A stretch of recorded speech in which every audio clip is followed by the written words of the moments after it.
ده الحين يا ابني ما قلت لي ما تشتغل.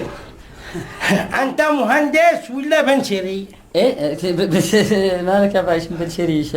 ابنك هذا سرك بالله بنشري. انا مهندس نفط يا با، مهندس نفط.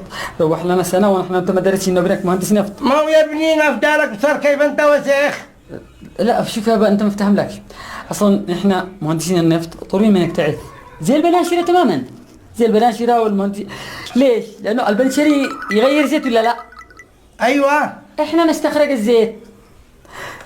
انا بقول لك احنا اصلا مهندسين النفط دائما حفريات وكذا، وانت عارف نخرج الماكينه على جنب، قصدي يعني لا البترول على جنب، الغاز على جنب، لا الديزل، ما الديزل هذا عاد لحاله. لا كل حاجه، الكمانات ما هي يا ابني ده الحين ما قلت ليش ما تشتغل. كيف؟